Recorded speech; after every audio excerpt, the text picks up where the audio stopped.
বিয়ের 10 বছর পর চাঁপাইনবাবগঞ্জের গোমস্তাপুর উপজেলার বাসিন্দা ময়না বেগমের কোলজুড়ে আসে ছেলে আয়ান উদ্দিন। সন্তানের ডায়রিয়া হওয়ায় তাকে নিয়ে ছুটে যান স্বাস্থ্য কমপ্লেক্সে, কিন্তু নার্সদের অবহেলায় সেই সন্তানকে নিয়ে আর ফেরা হয়নি তার। ওরা মোবাইল টিভি শুনছে, ওরা তো নাচগিরি করে না। ওরা যখন ডাক্তার আসে তখন একবার রাউন্ডে চলে গেল। রাউন্ডে যেয়ে ওদের কাজ হলো যা যা ওষুধ কে কি খাবে ওকে বলে দিলে তোমার ওষুধ এত, তুমি 2 চামচ ওষুধ খাইয়ে দাও। খাইয়ে দিয়ে ওরা ওখান থেকে চলে গেল।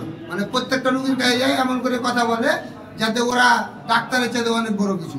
শনিবার চাঁপাইনবাবগঞ্জের গোমস্তাপুর উপজেলা স্বাস্থ্য কমপ্লেক্সে এই ঘটনা ঘটে। পরে 3 নার্সকে দায়িত্ব থেকে সাময়িক অব্যাহতি দেওয়া হয়। সাজাপ্রাপ্তরা হলেন সিনিয়র স্টাফ নার্স আম্বিয়া খাতুন, মজিদা খাতুন ও আমিনা খাতুন।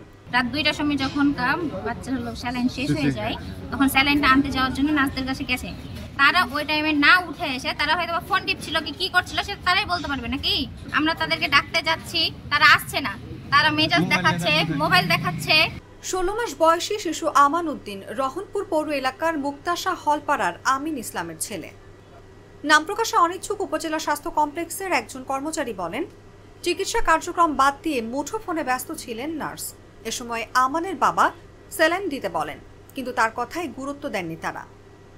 এই শিশুর মৃত্যুর পর স্বাস্থ্য কমপ্লেক্সে উত্তেজনা দেখা দেয়।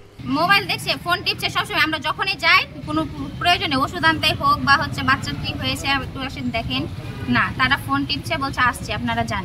যেখানে কেউ নার্সরা ভালোভাবে দেখছে না, সবাই কিন্তু অবহেলাই করছে। কারণ এখানে নতুন মেডিকেল, সবাই ভাবছে যে হ্যাঁ এখানে আসলে হয়তো চিকিৎসাটা ভালোভাবে আমরা পাবো, কিন্তু সেটা তো পাচ্ছে না কেউ। এলাকার বিভিন্ন শ্রেণী পেশার মানুষ এসে বিক্ষোভ শুরু করেন। এক পর্যায়ে পরিস্থিতি বেগতিক দেখে 3 জন নার্সকে তালাবদ্ধ করে রাখা হয় একটি কক্ষে। পরে 3 জনকে অব্যাহতি দেওয়া হয়। এছাড়া শিশুটির বাবা থানায় মামলাও করেছেন।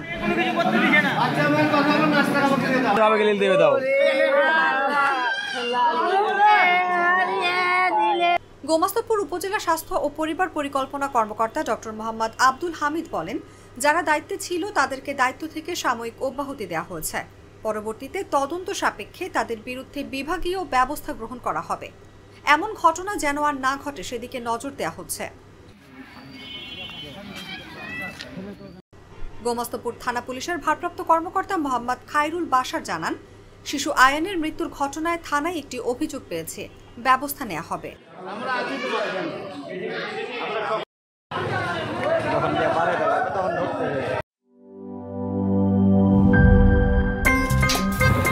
আমার একটা স্মার্ট সিদ্ধান্তে 25% গ্যাসের খরচ কমেছে। ভাবছেন কিভাবে?